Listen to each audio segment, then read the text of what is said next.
Okay, continuing on with our fall winter maintenance program, we are back at the front of the car. We're going to talk about the front suspension, strut, brakes, control arm area. So we touched on the back, we touched on some chassis stress areas, but we're gonna check out the front of the car next. So a couple of things to determine here. The struts, we can start with the main portion of the strut.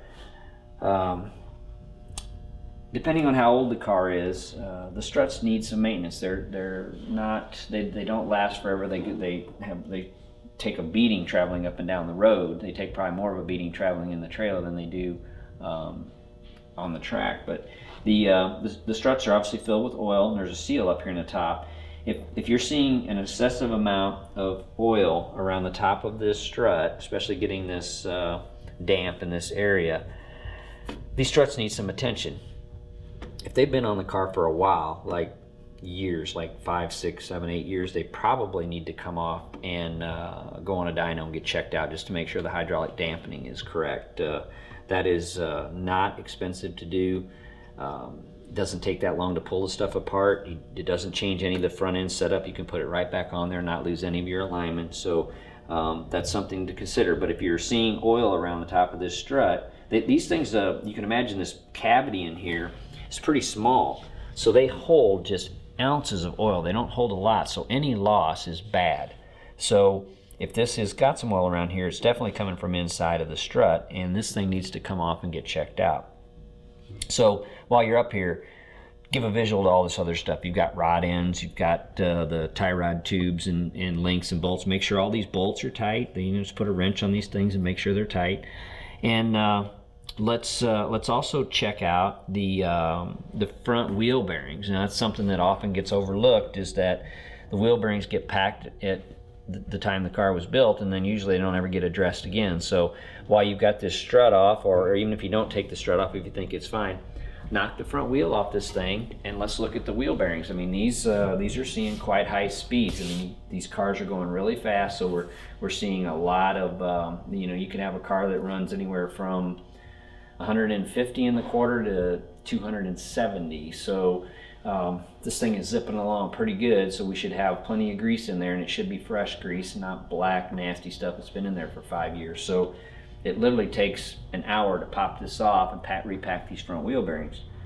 So we need to check that out. We also need to check, there shouldn't be any excessive play in here. That over time, bearing wear, the wheel and tire combination can gain a little slack in here, and you'll see a little play in the tire and wheel. It's just the bearings are loose, and it's just the nut has the bearings have wore in, so now there's a little extra room for the nut, so it just needs to be tightened up.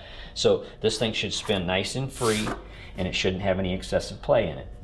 While we're up here in the front, let's check the front brakes.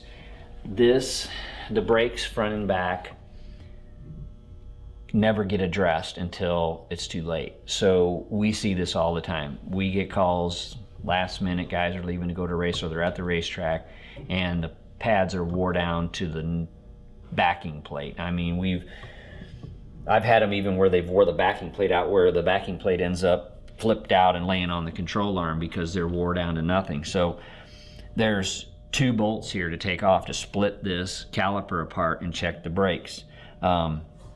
This particular car has steel brakes on it, so it's going to have an organic, like a semi-organic metallic pad on it. And just take it off and look at it. You can tell easily how much is left. I mean, these things, when they're new, are about 3/8 of an inch thick. If it's wore down, it needs a set of pads. It's not that expensive to put them on there. Pay a little attention to the front tires. It's kind of an item that gets overlooked, like a lot of the things we're going to talk about. They get put on the car and seems like they never get changed again. We see them come in and they're dry rotted and they've been on there for 6, 7, 8 years.